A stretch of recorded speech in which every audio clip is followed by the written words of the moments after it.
नमस्कार दोस्तों। कहानी हम सबकी में आप सबका प्यार भरा स्वागत है। कैसे हैं आप लोग? उम्मीद करता हूं अच्छे होंगे, अच्छे ही रहना। तो आइए शुरुआत करते हैं पार्ट 2 की। कमांडर अभिषेक ने जो अपनी कहानी हमें बताई उसकी। मैं जानता हूं आप लोग पार्ट 2 का बड़ी बेसब्री से इंतजार कर रहे थे और हम आ गए हैं पार्ट 2 लेकर के, जिसमें आज कमांडर अभिषेक ने अपने सबमरीनर होने की, अपने मरीन कमांडो होने के बारे में हमें बताया है, अपने मिशन के बारे में भी बताया है एज अ मरीन कमांडो, और इसके साथ साथ एवरेस्ट चढ़ने की कैसे तैयारी की, इसके बारे में भी उन्होंने हमसे कहा है। तो चलिए सुनते हैं कमांडर अभिषेक से उनकी कहानी। तो आप फिर ज्वाइन करने के बाद आप सबमरीन्स वगैरह पर भी आपका जाना हुआ, तो वो सारे एक्सपीरियंसेस सर कैसे रहे? वहाँ की कुछ यादें अगर आप कोई ऐसे मोमेंट्स जो आपको हमेशा, चाहे वो कोई लो पॉइंट हो, चाहे वो कोई हाई पॉइंट रहा हो। तो नेवी में ज्वाइन किया तो शिप्स पे तो आप जाते ही जाते हैं, आपको सर्व करना, दैट इज द प्राइमरी। तो और फिर स्पेशलाइज्ड ब्रांचेस हैं नेवी में, जैसे कि सबमरीन हो गया आपने बताया, फिर मरीन कमांडोज हो गया, फिर नेवल एविएशन हो गया। तो इन सब के लिए आपको डाइविंग हो गया, डाइविंग कैडर भी एक होता है। तो इसके लिए आपको वॉलंटियर करना पड़ता है, क्योंकि आप किसी को फोर्स नहीं कर सकते, क्योंकि सबमरीन के अंदर, शिप में भी लाइफ टफ है मगर सबमरीन में और हो जाता है, क्लॉस्ट्रोफोबिक होता है एक। हाँ, तो आप किसी को अंदर ही हैं, आप कोई आपके लिए सनराइज सनसेट नहीं होता, आप बिल्कुल ही कट ऑफ हैं दुनिया से, आप अंदर ही अपने एक like a frog in the well हैं आप। और वहाँ पे भी इतना काम होता है, क्योंकि crew has to be very alert, क्योंकि आप पानी के अंदर हैं, कहीं फ्लडिंग हो गया तो आप सिंक होने का चांस है, टाइम नहीं लगता है। अगर कहीं फायर हो गया, कुछ हो गया, तो आप ऐसे घर छोड़ के बाहर नहीं आ सकते कि मैं खुले में आ गया, क्योंकि आप समुंदर के अंदर हैं। तो आपका रिएक्शन टाइम बहुत फास्ट होना होता है। तो उसकी वजह से हम लोग कॉन्स्टेंटली एक तो ऑपरेट करते ही हैं, और वहाँ पे भी 24 आवर्स, ये 9 to 5 जॉब नहीं है कि आप 9 बजे गए किया और फिर आ गए। शिप चल रहा है, सबमरीन चल रहा है, तो वो तो 24 आवर्स चल रहा है। तो वॉच सिस्टम होता है, तो आपकी स्लीप भी ब्रेक होती है कि आज आपने सपोज ड्यूटी करी 8 to 12, शिफ्ट पे 4 घंटे की वॉच होती है, फिर 2 वॉच छोड़ के फिर आपकी अगली वॉच आएगी, वो रात में आएगी। तो यहाँ आप रियलाइज करते हैं कि जो सीनियर्स हमें नाइट रिपोर्टिंग देते थे राउंड द क्लॉक, वो हेल्प कर देता है। तो your sleep is broken up, so that आप अलर्ट रहे इवन ऑन द अदरवाइज।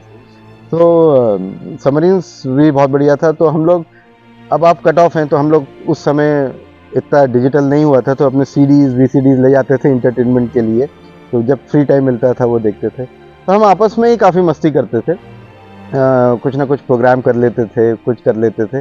तो वो भी, हम ऑफिसर्स और मैन की भी कॉमरेडरी बहुत बहुत क्लोज रहते हैं, क्योंकि एक ही जगह है हम लोग, करीब 60-70 लोग, और जैसे गए सेलिंग हो सकता है, 1 हफ्ते की भी हो सकती है, 45 डेज तक की भी हो सकती है। लिमिटेशन कितना हम फूड कैरी कर सकते हैं उसके ऊपर होता है, क्योंकि हम फूड नहीं ग्रो कर सकते, that is one thing we can't do. तो रिस्ट्रिक्शन फूड का ही रहता है, otherwise submarine can be longer also. तो काफ़ी टफ था, बट एक टीम के साथ, एक हंसी मजाक के साथ हम लोग काफ़ी बॉन्डिंग अच्छा रहता था। इतना ऑफ कोर्स जब बहुत लंबी हो जाती थी सेलिंग, लगता था कब हम वापस आएंगे, वो रहता था हमेशा। तो बट ठीक है, इट वॉज गुड, कभी रिग्रेट ऐसा नहीं किया। और एक बैज मिलता है जब हम सबमरीनर बन जाते हैं, तो वो प्राइड आ जाती है कि आई एम अ सबमरीनर। तो सर ये कभी ऐसा होता है कि जो आपके साथ आपकी ग्रुप होती है, मेन जो होते हैं, उनका कभी मोटिवेशन लेवल लो हो जाए, या जिस तरह से होना चाहिए वो ना हो, ये बॉन्डिंग जो आप कहते हैं, किस तरह ये बॉन्डिंग एज ऑफिसर आपकी रिस्पॉन्सिबिलिटी होती थी, कैसे ये सर आप? करेक्ट। सो नेवी में एक डिविजनल सिस्टम होता है। डिविजनल सिस्टम मतलब जैसे कि सपोज 12 या 15 या 30 सेलर्स आर देयर, उनका एक डिविजनल ऑफिसर होगा, हु इज डायरेक्टली रिस्पॉन्सिबल उनके लिए। फिर उस डिविजनल ऑफिसर के ऊपर एचओडी होते हैं, हेड ऑफ डिपार्टमेंट। तो हेड ऑफ डिपार्टमेंट के नीचे 4-5 ऑफिसर्स होंगे, उसके नीचे सेलर्स होंगे, और सेलर्स में भी सीनियर सेलर्स होते हैं हमारे, वेरियस रैंक्स के होते हैं, senior sailors, artificers, junior sailors, ऐसे करके। तो there is a proper hierarchy system. तो काम टफ है, मोनोटोनस भी हो जाता है, अलर्ट भी आपका रहता है, स्लीप भी ब्रोक होता है, तो definitely there is a need to motivate people. और इसीलिए क्या कहते हैं, ऑफिसर्स बहुत इंटरेक्ट करते हैं सेलर्स के साथ, अच्छा, उनसे बात करते हैं। अच्छा। जो डिविजनल पीरियड होता है, इवन ऑफिशियली भी एक होता है जिसमें उनकी ग्रीवेंसेस सुनी जाती हैं। और क्या कहते हैं, स्पेशली भारतीय फौज में, even in the army, officers lead from the front. If you see our neighbour like Yes. Pakistan, you see any war, अगर आप उनकी कैजुअलिटी देखें और हमारी कैजुअलिटी देखें, ठीक है, it is not good to have casualty, but I am telling you, हमारी ऑफिसर्स कैजुअलिटी ज़्यादा होती compared as a proportion to the men. जैसे एक ऑफिसर के साथ दे में भी 30 और 40 men, but if you go by the casualty you'll find that officers की डेथ्स ज़्यादा होती है in combat, because our officers lead from the front and that motivates them. And हम जवानों के साथ भी ये रहता है कि हम अपने साहब के लिए कुछ भी करेंगे। That's the kind of motivation they get कि साहब हैं, हमारे साहब के साथ कुछ भी करेंगे। So in sports field everywhere, you know, we interact with them, हम उनके साथ भी रहते हैं, उनके साथ उनकी फैमिलीज़ का टेक केयर करते हैं। जैसे हम सेलर्स जाते हैं सेलिंग वगैरह, तो फैमिली पीछे रहते हैं, तो हमारी जो सीनियर लेडीज़ होती हैं लाइक कमांडिंग ऑफिसर्स वाइफ, वो सब पूछते रहते हैं उनके वाइफ से कि आपको कुछ चाहिए। सो लाइजनिंग टीम भी एक रहती है। So it's like a family, actually it is actually like a family. So that motivates people to keep going ahead. और सर, हमने सुना आपने फिर वो कमांडो की भी ट्रेनिंग ली थी, वो सर, हाँ, तो मरीन कमांडोज, Marine मार्कोस, हाँ, हाँ, Marcos। so Marcos are one of the toughest in the world. They are, you know, लोगों को मार्कोस के बारे में तो पता नहीं होगा, बट यूएस नेवी सील्स एक जी, सुना होगा। जी, जी। So it is same mandate, मतलब सेम ही ट्रेनिंग होती है, सेम ही वो होता है। तो मार्कोस, आर्मी में भी कमांडोज होते हैं, Right. Para SF, they are also very tough, and Right. Air force also has now. But marine commandos का क्या है कि MARCOS can operate on land in the forest and all terrains. It can operate from sky, that is para jump, skydiving. Correct. It can operate on surface of water. पानी के सतह पे भी हम हाँ, ऑपरेट कर सकते हैं, और पानी के नीचे भी हम डाइव, तो गोताखोरी जो बोलते हैं, Right. वो भी। तो हम चारों चीज़ों में ट्रेंड होते हैं। हाँ, तो ट्रेनिंग इसकी बहुत ही टफ होती है। आपको अगेन इसके लिए वॉलंटियर करना पड़ता है, आप किसी को फोर्स नहीं कर Force सकते हैं नहीं कर सकते, कि ये आप ये करें। तो जैसे कि मैं तो काफ़ी, जैसे मैं गया था कोर्स के लिए, तो वॉलंटियर करके मेडिकल चेकअप ये सब स्क्रीनिंग होके, आपका पहले परफॉर्मेंस कैसा रहा है सब कुछ देख के फिर सिलेक्ट करते। तो हम लोग 24 लोग पहुंचे थे कोर्स के लिए। एक INS अभिमन्यु है नेवल बेस बॉम्बे में, तो वहाँ पे हमारी ट्रेनिंग होनी थी। उसमें से हम 3 ऑफिसर्स थे एंड 21 मेन थे। और यही एक ट्रेनिंग है जहाँ पे ऑफिसर्स और मैन एक साथ ट्रेन करते हैं। अच्छा, ज़्यादातर ट्रेनिंग अलग होती है, okay. बट कमांडो ट्रेनिंग में सब एक साथ करते हैं। तो आप सोचिए कि कितने लोगों को निकाला गया होगा ट्रेनिंग में। 6 महीने की ट्रेनिंग होती है, उसमें देर रिगरस रनिंग, देन BPT, जिसमें आप एक रैकसैक होता है 23 kgs का, फिर आपकी राइफल होती है 5.5 किलो की, and then you are in combat uniform, boots and all, and then you have to do 10 kilometres, 20 kilometres route marches, 40 kilometres run and walk type. और फिर ऑल वेपन से आपको फायरिंग सिखाई जाती है, जंगल नेविगेशन सिखाया जाता है, of course in addition to para jumps, scuba diving और explosives, how to handle them. तो ये सब कुछ, फिर टैक्टिक्स, अनआर्म्ड कॉम्बैट भी सिखाया जाता है। तो 6 महीने की ये बहुत ही रिगरस ट्रेनिंग होती है।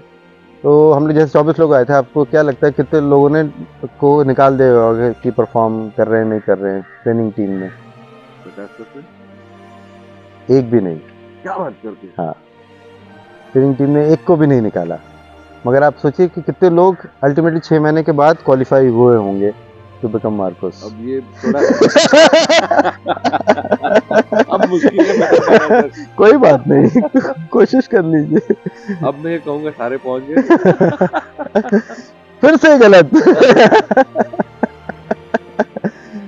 हम लोग सिर्फ 4 लोग क्वालिफाई हुए।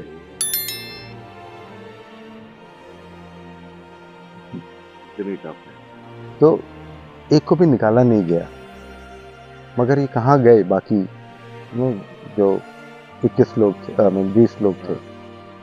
सम people give up during the training, ठीक है। See it is a commando training.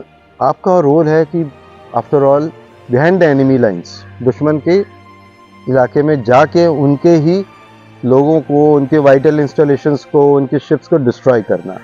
तो वहाँ पे आपको कोई देख नहीं रहा है, कुछ नहीं, आपको अपना ही मिशन परफॉर्म करना है। तो ये इम्पॉर्टेंट है कि हम अपने आप को कैसे परफॉर्म करते हैं, instead of anybody else judging in the normal thing. So training team किसी को नहीं निकालती, पूरा मौका देती है, बट लोग खुद ही गिव अप कर देते हैं। So here it comes your mental toughness. Physically you may not be, I mean you have to be certain level, but आप उस लेवल पे पहुंच के भी अगर आप मेंटली अपने आप को नहीं सस्टेन कर पा रहे हैं तो आप क्विट कर देंगे। तो what they are looking is they don't remove anyone to see and give, मतलब सबको मौका दिया जाता है पूरा, बट उसके बावजूद नहीं कर पाते हैं। तो लाइफ में भी ऐसे ही है, आप जैसे ज़िंदगी जीते हैं, ठीक है, आपने कोई एग्जाम दे दिया, कुछ कर दिया, किसी ने रेटिंग दे दी, but ultimately it is yourself, how you are performing, कितना आप एफर्ट डाल सकते हैं, कितना सस्टेन कर सकते हैं। तो मैं भी मतलब ऐसा नहीं था कि मैं 4 में सिलेक्ट हुआ तो मैं उन पूरे 24 से अच्छा था। मेरे भी वीक पॉइंट्स थे, लाइक मेरा स्विमिंग एक बहुत बड़ा वीक पॉइंट था। अच्छा। वाटर वॉज माई वाटरलू, तो मैं इतना अच्छा नहीं था स्विमिंग में। इनफैक्ट मुझे एक उस्ताद ने how to breathe, swimming is all about breathing, I could swim but like a Jat और you know like a bull, कि मुंह बाहर रख के बस by strength I used to swim. But इस कोर्स में उन्होंने मुझे ब्रीदिंग सिखाया and I could do it, but I never give up. मैंने कहा मुझे जब तक निकालेंगे नहीं, मैं नहीं जाऊंगा। So that's how I qualified, not that because I was the best in firing या best in that. So ultimately it comes that one should not give up in life and try, keep trying. So that's what mental strength बहुत vital है यहाँ पर। बहुत बढ़िया। तो sir ये फिर यहाँ से जैसे अभी आप बात कर रहे हैं समंदर की गहराई की, और फिर हमने ये भी सुना है सर कि आपने एवरेस्ट भी क्लाइम कर लिया। तो सर ये गहराई से लेकर ये ऊंचाई तक ये कैसे हुआ? और वेरी एक्साइटिंग सर। हाँ, I've been blessed, I'm thankful to God कि I got this and to the Navy कि मुझे इतनी अपॉर्चुनिटी मिली, और मेरे पेरेंट्स ने भी अलाउ किया, ऑल्दो मैंने उनको ज़्यादा चॉइस नहीं दिया but they were nice, so I could do this. कि मदर एंड फादर उन्होंने सपोर्ट किया। और क्या कहते हैं, ऑफ कोर्स ये Marcos was a different life. तो ये ट्रेनिंग हुई, फिर मार्कोस में हम वेरियस ऑपरेशंस के लिए भी जाते थे। लाइक मार्कोस टीम कभी सबमरीन पे एम्बार्क करके जाएगी, कभी मर्चेंट शिप्स पे जाती है। हम लोग कश्मीर में भी हमारे काउंटर इंसर्जेंसी ऑपरेशंस चालू, अपरक्षक चालू है सालों से, क्योंकि वो लोग टेररिस्ट भेजते रहते हैं। तो उसमें भी जाके एक्चुअली हम लोगों ने ऑपरेट किया वहाँ पे। हाँ, हमारा यस यस। तो हमारा डिप्लॉय 2 प्रहार, हमारा unit, basic unit of commandos is a प्रहार। हाँ, तो उसमें एक ऑफिसर रहता है, एक 2IC रहता है, एक स्नाइपर रहता है, एक कम्युनिकेशन स्पेशलिस्ट, एक मेडिकल, सब ट्रेंड है सब चीज़ में, बट एक स्पेशलाइजेशन रहता है। तो वहाँ पे एक्चुअली आप सोचेंगे कि मार्कोस की ज़रूरत क्या है कश्मीर में, वो तो लैंड एरिया है, बट कश्मीर में बहुत सारे वाटर बॉडीज़ हैं। एक डल लेक है जो ज़्यादातर लोग जानते हैं, फिर एक वूलर लेक है which is the second largest in Asia, huge lake. I think, मैं श्योर नहीं, but it is around 30 kilometres by 60 kilometres, इतनी बड़ी है। तो आर्मी इज़ देयर डूइंग, बहुत अच्छा काम कर रही है। बट क्या होता है कि ये टेररिस्ट लोग ये पानी से निकल जाते थे। हाँ, so army is not that good in water. तो वो देखते हुए मार्कोस को डिप्लॉय किया था। तो वहाँ पे तो मतलब, अब जैसे हम बोलते हैं कि हमारी ट्रेनिंग हार्ड होती है, तो यहाँ मालूम पड़ता है। जैसे हम लोग डिप्लॉय हुए वहाँ पे, तो पहले तो हमें वहाँ का टेरेन नहीं पता है कि कैसे, वो माउंटेनियस हो गया अपने सी कोस्ट से। फिर वहाँ पे क्लाइमेट भी एक्सट्रीम है, ठंडा, मतलब रात को इतना ठंडा हो जाता है कि आप अपना वेपन नहीं छू सकते जहाँ मेटल पार्ट है। अगर जैसे आप पहले फ्रिज में देखते थे ना, फ्रॉस्ट में अगर छू लिया तो चिपक जाता है हाथ, तो अगर आपने ज़्यादा देर अपना वेपन का ट्रिगर छू लिया तो वो उंगली चिपक जाएगी। तो आपको वुडन पार्ट से ही पकड़ना है। तो ऑल दीज डिफिकल्ट, फिर आपको लोकल लैंग्वेज नहीं आती तो कैसे कम्युनिकेट करे लोकल बंदे से एंड काफ़ी at areas local population has been brainwashed into being anti India. वो रिलीजियस फैनेटिक्स ने उनके दिमाग में भर दिया है यहाँ के लोग दुश्मन हैं आपके, तो उनके एंटी इंडिया फीलिंग, तो वो हमारे साथ कोऑपरेट नहीं करते हैं। सो अगेंस्ट ऑल ऑड्स फिर आप और हम लोग क्या कहते हैं बहुत ही जैसे उनके में एंटी इंडिया फीलिंग है, जबकि इंडिया का कितना सारा money is spent on them, उनकी वेल बीइंग में। आपको एक भी भिखारी नहीं मिलेगा कश्मीर में, क्योंकि बिजली पानी everything is given almost free for them, and even canteen facilities उनको दी जाती है, और ऐसा कोई भेदभाव नहीं होता। हम भी जब काम करते हैं कुछ भी नहीं करते, तो वो एक ऑब्स्टिकल हो जाता है। फिर हम लोग इतने डिसिप्लिन है कि हम नहीं चाहते कि एक भी नॉन टेररिस्ट हमारे इनकाउंटर में उसकी डेथ हो। तो वो बोलते हैं ना, looking for a needle in a haystack. So here you are looking for a terrorist in a haystack blindfolded, only once it pricks you the needle then you will come to know कोई है। सो और रात को ही सारे operations होते हैं। So against all this you have to operate, that's why ये training जो होती है वो इतनी ज़रूरी होती है जो हमें। तो हम लोग वी आर लकी कि हम लोग ने एक हिजबुल मुजाहिदीन का एक एरिया कमांडर को हमने एलिमिनेट किया वहाँ पे इनकाउंटर में। So that was something, one anti national person we got. एक और को भी इंजर किया था but we couldn't get him, but message clear था कि यहाँ पे आपकी दाल नहीं गलेगी। तो उसके बाद भी काफ़ी आर्मी ने भी काफ़ी इनकाउंटर्स करके काफ़ी लोगों को ढेर किया एंड सेंट अ मैसेज कि भाई अगर आप भटकोगे तो आपकी हालत ये होगी। बहुत सिटीजन्स को बताना बहुत ज़रूरी है कि उनके लिए क्या अच्छा है, क्योंकि इन सब ने पूरी इकोनॉमी कश्मीर की ख़राब कर दी है। क्योंकि वहाँ पे सब कुछ है, लोग जाते हैं, आपके अखरोट है, आम है, नेचर ने ही सबको दे रखा है, आपको बस तोड़ना है। बट ये रिलीजियस फैनेटिज्म की वजह से पूरा डिस्ट्रॉय कर दिया है उनका। तो ये ऐसी लाइफ थी हमारी। And being engineer I was मुझे 3 साल ही अलाउड था सर्व करना मार्कोस में, क्योंकि हमें वापस फिर अपने मेन कोर कॉम्पिटेंस इंजीनियरिंग में आना था। सो वही 3 साल मार्कोस, फिर मैंने सबमरीन्स के लिए वॉलंटियर किया तो सबमरीन्स पे था। एंड यस, तो 5 साल में EKMs बोलते हैं, रशियन किलो क्लास सबमरीन्स। अच्छा। हाँ, तो वो करके मैं एक बेस पोस्टिंग में था। तब मुझे मालूम पड़ा कि नेवी क्या कहते हैं प्लान करिए एक एवरेस्ट एक्सपीडिशन। हाँ, तो हमारे चीफ ऑफ नेवल स्टाफ थे उस समय एडमिरल माधवेंद्र सिंह। तो वंस ही टुक ओवर, तो उनकी लंबी सी चेकलिस्ट थी, विजन लिस्ट। अच्छा। हाँ, कि मेरे टाइम में ये होना चाहिए मेरे हिसाब से नेवी में। तो ऑपरेशनल्स था, ट्रेनिंग था अलग अलग। तो उसमें से एक था कि वो चाहते थे कि हमारे नेवी के लोग, नौसैनिक, अपना तिरंगा और नेवी का एनसाइन बोलते हैं हम, एनसाइन जो फ्लैग होता है, वो दुनिया के टॉप पे लेके जाए। तो वो विजन लाइफ में बहुत ज़रूरी होता है कि आपके लोग, आपकी टीम में कैपेबिलिटी हो, मगर अगर आप उनको एक गोल या एक विजन नहीं देंगे तो वो अटेन नहीं कर सकते हैं। तो इस तरीके से मुझे मालूम पड़ा, तो मैंने वॉलंटियर किया। और फिर उन्होंने मुझे, ऑफकोर्स मैं शुरू में पनडुब्बी पे था, तो वहाँ पे तो मैं हेड ऑफ डिपार्टमेंट था इंजीनियरिंग का, तो मैं उसे छोड़ के नहीं जा सकता था। जब मेरी पोस्टिंग इधर आई तो फिर मैं एक बेसिक मॉनिटरिंग कोर्स के लिए HMI दार्जिलिंग गया। हाँ, वहाँ पे बेसिक्स सिखाया जाता है। तो ऑफकोर्स मेरी फिटनेस लेवल इतना नहीं था, क्योंकि पनडुब्बी में हम लोग इतना you can go for a run, और वो रहता है, और आपको ब्रेक पूरे sleep cycle break. But luckily school से जो मेरी फिटनेस चली आ रही थी वो काम आई, तो मैंने इस कोर्स में अच्छा किया और मैं बेस्ट स्टूडेंट भी मिला मुझे। हाँ, थैंक यू। हाँ, तो उस बेसिस पे फिर मैं सिलेक्ट हुआ टीम में। और फिर पहले मेरा एक्सपीडिशन था माउंट कामेट। वो हमारी टीम ऑलरेडी चल रही थी, तो मैंने बीच में ज्वाइन किया। हमारे लीडर थे कमांडर सत्यव्रता दाम, तो उन्होंने खुद खूब माउंटेनियरिंग कर रखी थी। अच्छा। तो चीफ ऑफ नेवल स्टाफ ने उनको बोला कि भाई I want you to do something in mountaineering and I want the flag up. तो ऐसे कोई टीम नहीं थी, तो उन्होंने पूरी टीम बना के एक्सपीडिशन जा रहे थे। तो यूजुअल कोर्स में एवरेस्ट आप 10 से 15 साल माउंटेनियरिंग करने के बाद आप सोचते हो करना, क्योंकि हाईएस्ट। तो मगर हियर अब हमारे चीफ ऑफ नेवल स्टाफ का विजन था, अब उनका टेन्योर सिर्फ 2.5 साल का था। अच्छा। तो 2.5 साल में ही टीम बना के उनके सामने ही, भाई वो लीडर है तो भाई वो ही देखना चाहेंगे अपने टाइम में। तो वो जैसे कि हम कॉर्पोरेट में भी बोलते हैं ना, time constraint, cost constraint, man power constraint, resource constraint, तो ये हमारा एक बहुत बड़ा कंस्ट्रेंट था कि नॉन माउंटेनियर्स को ट्रेनिंग के लिए भेजो, फिर उनको चेक करो how they are doing and select a final team.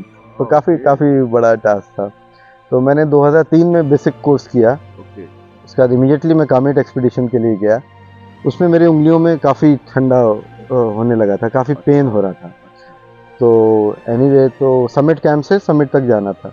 तो मैं और मेरा एक और क्लाइंबर और 2 शेरपा भी थे हमारे साथ। तो काफ़ी डर था, मगर मैंने कहा कर ही लेते हैं भाई, मैं करना है तो मैंने सबमिट किया, वापस आया।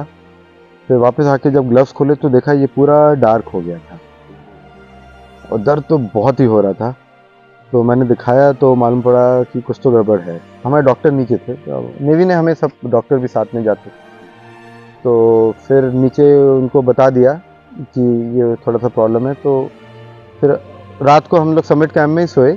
फिर अगले दिन नीचे गए तो वहाँ डॉक्टर से मिला, उन्होंने बोला नहीं आपका ऑनसेट ऑफ फ्रॉस्ट बाइट है। तो फिर सीधे हम लोग जल्दी जल्दी आगे नीचे। फिर नेवी ने पूरा अरेंज किया। तो हम लोग कामेट से नीचे आके जोशीमठ वगैरह से वहाँ से पहुँचे दिल्ली। दिल्ली से फ़्लाइट नेवी ने अरेंज करी टू बॉम्बे, और मैं करीब रात के 1 बजे मैं पहुँचा एयरपोर्ट। नेवी ने मेरे लिए एम्बुलेंस थी वहाँ पे, उसने मुझे पिक किया। सीधे कोलाबा हमारा हॉस्पिटल है अश्वनी, एक रिकम्प्रेशर चेम्बर होता है, दैट इज़ फॉर ट्रीटमेंट। तो आपको कंप्रेस्ड एयर में डाल देते हैं, प्योर ऑक्सीजन देते हैं, उससे आपकी हीलिंग ज़्यादा अच्छी होती है। ये लोगों को डायबिटीज़, गैंग्रीन वो सब हो जाता है, उनको भी ये ट्रीटमेंट होता है। तो देयर वर 5 स्पेशलिस्ट मेरे लिए, जो डॉक्टर्स वेट कर रहे थे। तुरंत पहुँचते ही उन्होंने मेरा पूरा मेडिकल चेकअप किया, उस चेम्बर में डाला, प्योर ऑक्सीजन 1 घंटे का दिया, पूरा चेकअप किया। So that is a kind of support फौज आपको देती है अगर कुछ होता है। So that is what makes us keep going. तो फिर लकीली ठीक है, फ्रॉस्ट बाइट हो गया था मुझे। वो पूरा ट्रीटमेंट चला उसका मेरा। मैं बहुत ही डिमोरलाइज था कि अब तो लगता है माउंटेनियरिंग शुरू होते ही ख़त्म हो गया हो। So they were tough times mentally also, but treatment करके मैं लीडर से भी टच में रहा। तो एक बार मेरा डाउन कैटेगरी भी हो गया मेडिकली।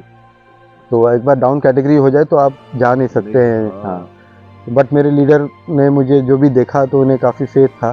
तो उन्होंने बोला चल तू अगले एक्सपीडिशन के लिए चल, क्लाइम मत करना मगर साथ में रहना। तो फिर हम सासर कांगड़ी का एक पीक है तो उसके लिए गए। ये नुब्रा वैली में है, कश्मीर साइड, लद्दाख एरिया में। तो वहाँ पे मैं गया और क्लाइंबिंग मेंबर नहीं था, बट बेस कैंप वगैरह सब देख रहा था। तो काफ़ी हाइट तक गया था। तो वो कर आके वापस आया। तब तक मेरा वो पूरा डिमार्केट हो गया था। अच्छा। तो फिर वो एम्पुटेट करनी पड़ी वो फिंगर। तो लकीली क्या कहते हैं, इतना मालूम नहीं पड़ता, और नेल बेड भी आ गया मेरा। तो इतना मालूम नहीं पड़ता, बट हाँ इतनी फिंगर, या this much of this part has been amputated. But I feel ये बहुत ही छोटी सी एक पेनल्टी थी फॉर ट्राइंग समथिंग। अगर आप शुरू में आज घूम रहे हैं, हम सोच भी नहीं सकते। एंड लकीली फिर उन्होंने मुझे एवरेस्ट के लिए भी चूज़ किया। और वो भी एक था कि अगेंस्ट ऑल ऑड्स, आपको कई बार लगता है कि नहीं कर पाएंगे, क्यों कर रहे हैं ये। जब आप बेस कैंप भी जाते हैं, जैसे हम लोग ने तिब्बत की साइड से किया, तो वहाँ पे ना जो भी डेथ्स हो गई होती हैं तो उनका सब एक प्लाक लगा देते हैं। तो आप इतने सारे वो प्लाक्स देखते हैं, सोचते मैं क्यों आया हूँ यहाँ पे। तो नेवी में आई वाज एन ऑफिसर, भाई अच्छा सब कुछ चल रहा था, क्यों आए हैं। तो वो फीलिंग्स आती हैं, आप कुछ भी करने जाएंगे ना, बीच में डल मूवमेंट, नेगेटिव फीलिंग आती है। बट वही है, जो इंसान उसको ओवरकम करके आगे जाता है उसी को सक्सेस मिलती है। तो वो ज़रूरी लाइफ में एक प्लेटू आता है या एक वो आता है, उसको आपको ऊपर करना है। सर आपको किस चीज़ ने मोटिवेट करके रखा कि नहीं बस इतना सब देखने के बाद भी आप इनको करें? हाँ, मेरी लाइफ की एक फिलॉसफी है कि it is better to do a thing and regret than not do and regret. तो मतलब कोई चीज़ आप सोचते करना चाहते हो, रिस्क बहुत है, सब कुछ गड़बड़ हो सकता है, तो मेरा ये है कि मैं उसे ट्राई करूं, और फेल हो गया तो ठीक है, दुख होगा, मगर कल को मुझे ये दुख नहीं होना चाहिए कि मैंने ट्राई ही नहीं किया। तो दैट इज़ वन थिंग जो मुझे मार्कोस में ले गया, वो मुझे सबमरीन्स पे ले गया, अलग अलग चीज़ें, डिफरेंट थिंग करने का, इवन फॉर एवरेस्ट। सो वही मेरी लाइफ की फिलॉसफी है, एंड गॉड्स ग्रेस कि आई एम अलाइव हूँ आपको स्टोरी बताने के लिए। सर मैं मतलब क्या बताऊँ, आपके सामने बैठा हूँ एक ऐसे इंसान के सामने जिन्होंने देश के लिए जाकर के टेररिस्ट के साथ लड़े। एक ऐसे इंसान के सामने बैठा हूँ, बात कर रहा हूँ, मतलब मुझे ड्रीम लग रहा है कि एक ऐसे इंसान से मैं कभी मिल सकता हूँ। यहाँ पर आपने एवरेस्ट इतनी तकलीफें झेलकर, इतने ऑब्स्टिकल्स को पार करके आपने जो किया है सर, मैं क्या बताऊँ। We are honoured having that with you. Sir I am very very curious कि ये सब देखने के बाद से जो आपने शुरू की आपकी जर्नी, तो कई सारे अलग अलग एक्सपीरियंसेस हुए होंगे आपको। आई एम श्योर वो स्मूथ राइड तो बिल्कुल हुई नहीं होगी। तो सर मैं जानना चाहता हूँ वो कैसा रहा।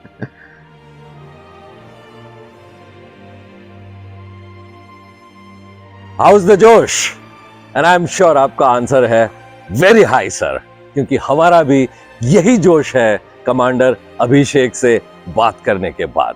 वाओ, मजा आया। कमांडर अभिषेक ने हमें जो आज बताई है बातें, ओ माय गॉड, मैं बयान नहीं कर सकता कि हमारे इमोशंस इस वक्त कैसे हैं। चलिए एक एक बातें लेकर के कोशिश करते हैं कुछ उससे सीखने की, कुछ समझने की।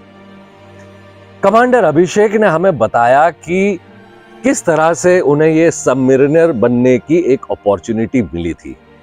अब देखिए, ये जो बात थी, यहां पर कोई फोर्स नहीं था, कोई कंपल्शन नहीं था, किसी ने उनसे नहीं कहा था कि आपको बस सबमरीनर बनना ही बनना है। लेकिन उन्होंने अपने आप को वॉलंटियर किया एक सबमरीनर बनने के लिए, ये जानते हुए कि ये कितना रिस्की हो सकता है। इसमें लाइफ का भी डेंजर था, लेकिन फिर भी उन्होंने वॉलंटियर किया।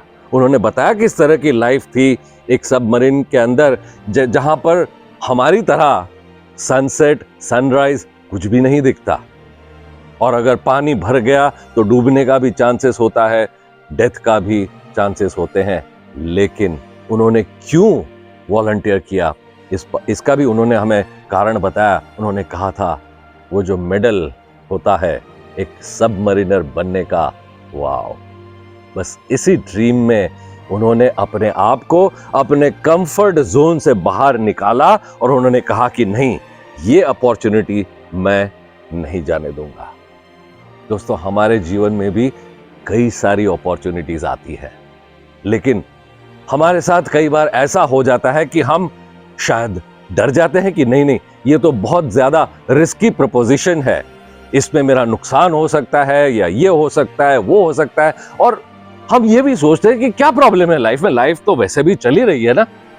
तो हम हमारे कंफर्ट जोन में ही रहते हैं, और कई सारी ऐसी अपॉर्चुनिटीज जो हमारे दरवाजा नॉक करती है, उसको हम ठुकरा देते हैं। हम उस दरवाजे को ओपन नहीं करते और उस अपॉर्चुनिटी को ग्रैब नहीं करते। But what do heroes do? ये अपने कंफर्ट जोन से बाहर निकलकर इन सारी अपॉर्चुनिटीज को ग्रैब कर लेते हैं। हम कई बार ऐसे हीरोज को देखते भी हैं और उन्हें अप्रिशिएट भी करते हैं कि वाओ, कितना बड़ा मकाम इन्होंने हासिल कर लिया। लेकिन हम ये समझने की कोशिश नहीं करते कि उस मकाम को हासिल करने के लिए कितने डिस्कम्फर्ट से वो गुजरे होंगे। So heroes are those who push themselves out of their comfort zone and become comfortable with discomforts. So इस बात को हमें हमेशा ध्यान में रखना है कि सक्सेस डिस्कम्फर्ट के उस पार ही मिलती है। एक और बात कमांडर अभिषेक ने हमें बताई, और वो ये थी कि जब बॉर्डर पर वॉर होती है, फाइट होती है, तो उन्होंने कहा कि जो ऑफिसर्स हैं सबसे ज्यादा वो शहीद होते हैं। क्यों? क्योंकि उन्होंने कहा that officers in the armed forces lead from the front.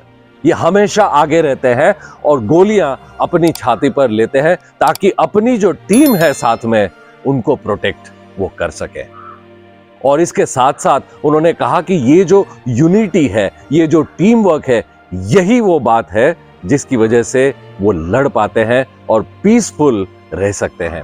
उन्होंने कहा कि सिर्फ बॉर्डर पर ही नहीं, ये टीम वर्क, ये यूनिटी सिर्फ बॉर्डर पर ही जरूरी नहीं है, बल्कि बैक होम उनकी जो फैमिलीज है उनके बीच भी एक बहुत बड़ा बॉन्ड बना हुआ होता है। उन्हें पता है कि जब हम बॉर्डर पर हैं तो हमारी फैमिलीज आपस में एक दूसरे के साथ है, एक दूसरे को सपोर्ट करती है, एक दूसरे को हेल्प करती है और इसीलिए हम पीसफुली यहाँ पर देश की सेवा कर पाते हैं।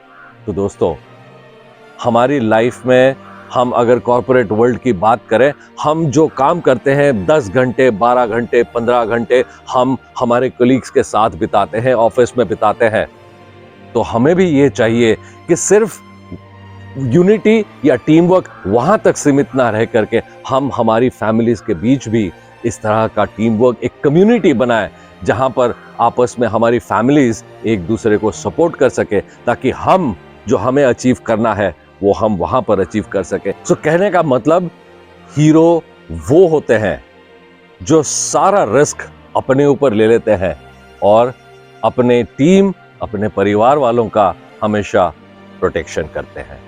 कमांडर साहब अपने मरीन कमांडो की ट्रेनिंग के बारे में हमें बता रहे थे और उन्होंने कहा था कि 24 लोग थे और उन 24 में से सिर्फ 4 सिलेक्ट हुए। उन्होंने इसका कारण पूछा था हमसे कि क्यों ऐसा हुआ होगा कि ये जो सिर्फ 4 सिलेक्ट हुए और बाकी 20 सिलेक्ट नहीं हुए। उन्होंने कहा कि ऐसा बिल्कुल भी नहीं था कि जो 4 सिलेक्ट हुए वो बाकी 20 से उनके पास ज्यादा नॉलेज था या उनकी स्किल ज्यादा थी। उन्होंने कहा कि ये जो 4 सिलेक्ट हुए ये इसलिए सिलेक्ट हुए क्योंकि वो मेंटली टफ थे।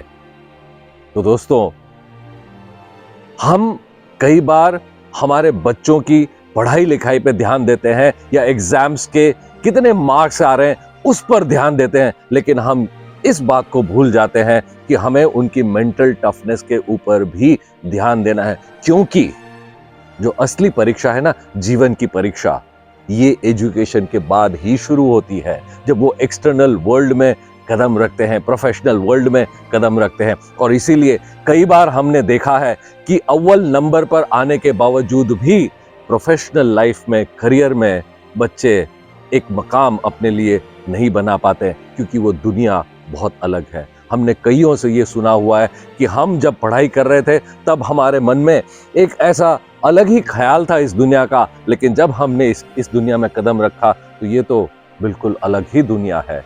और कई बार कुछ बच्चे ऐसे भी होते हैं जो इस परीक्षा में फेल हो जाते हैं, गिव अप कर देते हैं और आगे नहीं बढ़ पाते हैं। तो हमें इस बात का जरूर ध्यान रखना है कि पढ़ाई लिखाई के अलावा भी हम अपने बच्चों को मेंटली टफ बनाएं।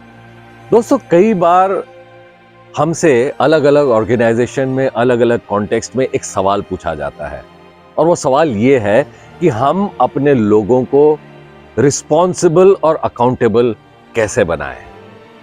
इसका जवाब आज हमें कमांडर साहब ने बड़ी खूबसूरती से दे दिया।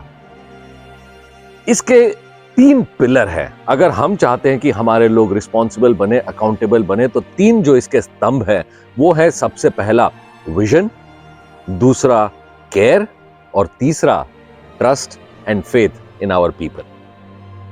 सबसे पहला स्तंभ जो है वो हमने कहा विजन। अगर आपको याद हो तो कमांडर साहब ने हमसे ये कहा कि जो उनके लीडर थे उनका ये विजन था कि उनके लोग एवरेस्ट पर जाएं, एवरेस्ट सर करें और वहां पर देश का झंडा लहराए। अब देखिए, उन्होंने कहा कि अगर एवरेस्ट चढ़ना है तो करीबन 10-15 साल की मेहनत लगती है, तब जाकर के कोई माउंट एवरेस्ट चढ़ सकता है। लेकिन यहां पर लीडर के पास सिर्फ 2.5 साल थे और जो ऑफिसर्स थे उनमें किसी के पास भी माउंटेनियरिंग का कोई पहले का एक्सपीरियंस नहीं था। इतने कंस्ट्रेंट्स होने के बावजूद भी अगर वो उन्होंने कर दिखाया तो सिर्फ उस विजन की वजह से जो कि उनके लीडर ने उनके लिए रखा था। ये सबसे पहली बात। तो क्या हमारा कोई विजन है? अब ये विजन, चाहे वो हमारे ऑर्गेनाइजेशन हो, चाहे वो हमारी फैमिली के लिए कोई विजन हो, चाहे वो समाज के लिए, हमारी सोसाइटी के लिए कोई विजन हो, क्या विजन है हमारा?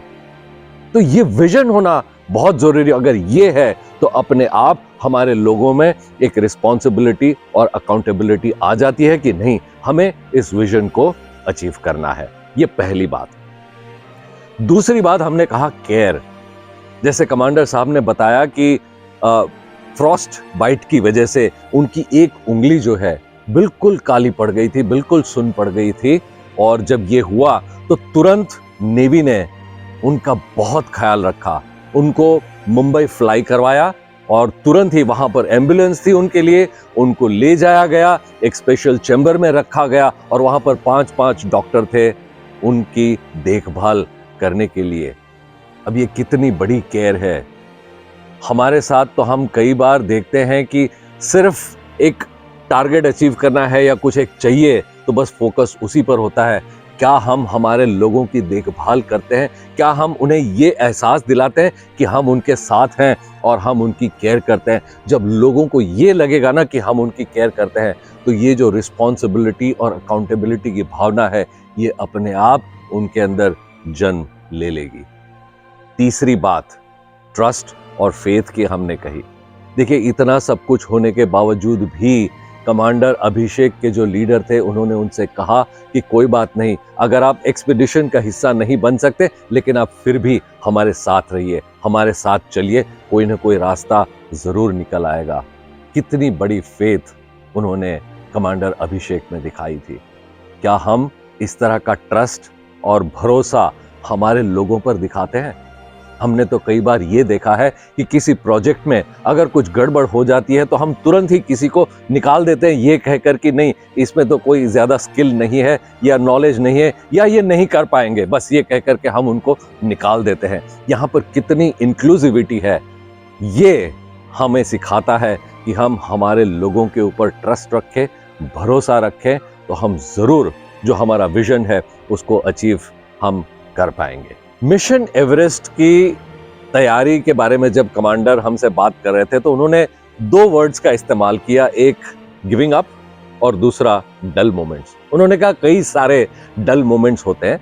तो चलिए समझते हैं कि क्या कहना चाह रहे थे और हमें क्या सिखाना चाह रहे थे कमांडर साहब। उन्होंने कहा कि जब शुरुआत हुई थी तो वहां पर कई सारे प्लकार्ड्स लगे हुए थे और ये प्लकार्ड्स उन लोगों के थे जिन्होंने कोशिश की थी माउंट एवरेस्ट चढ़ने की, लेकिन शायद उस कोशिश में उन्होंने अपनी जान गंवा दी थी। तो उनके प्लकार्ड्स वहां पर लगे हुए थे और ये देखते ही कमांडर साहब के भी मन में ये ख्याल जरूर आ गया था कि मैं क्यों यहां पर आ गया। बड़ी अच्छी मेरी तो नेवी में लाइफ चल रही थी और बहुत बढ़िया सब चल रहा था, मैं क्यों यहां पर आ गया? क्या मेरी भी यही हालत होगी? लेकिन उस वक्त उन्होंने गिव अप नहीं किया। उन्होंने कहा ऐसे डल मोमेंट्स लाइफ में आएंगे। दोस्तों, हम भी लाइफ में बहुत कुछ पाना चाहते हैं, हमारी भी बहुत सारी उम्मीदें होती है, बहुत सारी डिजायर्स होती है और हमारे साथ भी ऐसा ही होता है कि जब हम किसी चीज की शुरुआत करते हैं हमारे उस ड्रीम को अचीव करने के लिए, तो हमें कई सारे ऐसे लोग मिलेंगे जो कहेंगे कि क्यों कर रहा है, ये तो बहुत रिस्की है, कई सारे लोगों ने कोशिश की है और बहुत सारे लोग फेल हो गए हैं, बहुत सारे लोगों को नुकसान हुआ है, तू क्यों कर रहा है, छोड़ दे, तू ये मत कर। ऐसे डल मोमेंट्स आएंगे, ऐसे प्लकार्ड्स लाइफ में दिखेंगे, लेकिन हमें वही करना है जो कमांडर साहब ने किया कि ये एक पल की बात होती है, बस उस पल को हमें अपने आप से कहना है कि अगर कोई नहीं कर सका तो मैं करूंगा, मुझे ये करना है और मैं आगे बढ़ूं। और आगे बढ़ने के बाद भी ऐसा नहीं कि बस यहां पर सारी चीजें खत्म हो गई, आगे बढ़ने के बाद भी थोड़ा सा शुरुआत में हमें सक्सेस मिलनी शुरू हो जाएगी, लेकिन फिर से कोई एक डल मोमेंट ऐसा आ सकता है जहां पर हमें ये लग सकता है कि हम आगे नहीं बढ़ पा रहे हैं, हम जहां थे वहीं रह रहे हैं। लेकिन ऐसे डल मोमेंट्स आएंगे जब हम, जैसे उन्होंने कहा, एवरेस्ट क्लाइंब करना चाहते थे, हम भी हमारे जीवन में ऐसे कई शिखर सर करना चाहते हैं और जब भी शिखर सर करने की बात करेंगे डल मोमेंट्स आएंगे, लेकिन हमें गिव अप नहीं करना है, तभी जाकर के हम शिखर को पार कर पाएंगे। तो ये थी कमांडर अभिषेक कनकन की अभी तक की कहानी।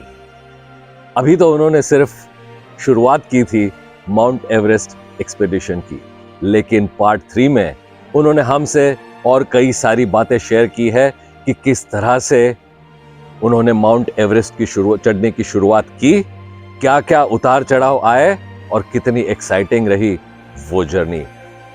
आज हमें इस बात पर गर्व है कि हम एक ऐसे इंसान के साथ बात कर रहे थे जो कि एक मरीन कमांडो है, और एक मरीन कमांडो होते हुए उन्होंने कश्मीर में जाकर आतंकवादियों को मार गिराया और इस तरह से हमारे देश की सेवा की है। अगर हम सच्चे हिंदुस्तानी हैं तो हमारा यह फर्ज बनता है कि इस देश का हर नागरिक, हर इंसान ये जाने कि किस तरह से लोग अपनी जान पे खेलकर हमारी जान को सुरक्षित रखते हैं। दोस्तों, इसे ज्यादा से ज्यादा लोगों तक शेयर कीजिए और इस वीडियो को लाइक कीजिए, आपके कमेंट्स लिखिए, कम से कम जय हिंद जरूर लिखिएगा और इस चैनल को सब्सक्राइब कीजिए ताकि हमारे नए वीडियोस आप तक पहुंचते रहें। तो फिर मिलेंगे पार्ट 3 लेकर के, तब तक के लिए please take good care of yourself. नमस्कार।